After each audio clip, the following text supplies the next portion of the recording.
Sanali Baktana JINIMS leireba awa-tapa sing athubada inhindrabadi PIL tharagani hai wafam leire aduga welan paudana JINIMS awa-tapa Dr. Sukulai sing hapchindrabadi High Court wakalagani hai wafam leire cherak sidida koi Shanghai Express te yaure overdose dagi kannaba necklace zone free da biga da budul palising manga sanga da lehel da bra yam phajana ma edi sida apply toba duga sai pharmacy na pesa loction luba du ahen ba kapthora kibo kham si leiduna swai sida dum JINIMS kisi adum state ko na out of the badum hospital hana khoi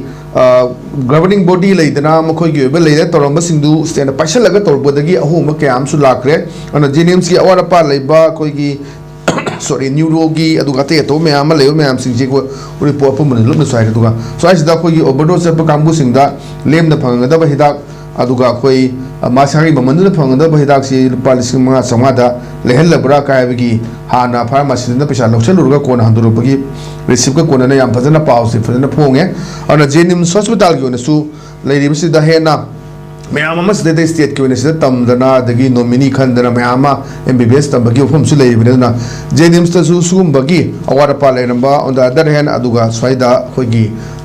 overdose kambu gi sinda bedak sing phangandre haibagi lehel labra habi phung malaise sadi kare phum thamidi does it koi Manipur jeng sai na hoje system ji pura collapse ho raha hai system ji pura defunct ho raha system ji kanana usually kanana intervene tori kanana usually kanana ke tori guys does it pura beman ta de system ji mong ta de ji ko ado kai sathi ji ana leng sang ni maru ji ko ana leng sang ji koi sahi ani ka tha taru ko ki terrorist gi lan me ong na pagi chathing nang ba de si Manipur projam yam ji kha ka na ji wa ba kham thing man le na chathing mak le film ne da ji ko ana hoje film ji ko na ji ni da ji ko na ji ni ai ji JINIMS kai si koi oi rims su dum lady pin da mam lady JINIMS su mai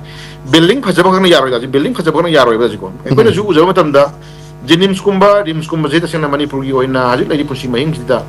koi private hospital na sala laying ba ngamna ko na bai si da ji am limited karo ne be ko gi karo ne ko stage ne ba duna paisa mayam bu thu gan da gi paisa khara marang kai na pai im manung khara na ko ngaki karo tau ngamna ko na bai wani duga koi maximum di day to day life da no gi shuru sa ba no gi tanja ba kangu masing yam bani na da koi JINIMS kumar JINIMS kumba je ta sena yamna patik cha ba ku sukrai la hining me pa ma le je da duna JINIMS si koki natraga na heart ki natraga kai gumba khatang aruba patient ma gi operation tom dai koi kano da se kano da ato private hospital sa lo na ta refer to bo mami je tum tai da ji ko adu gi private hospital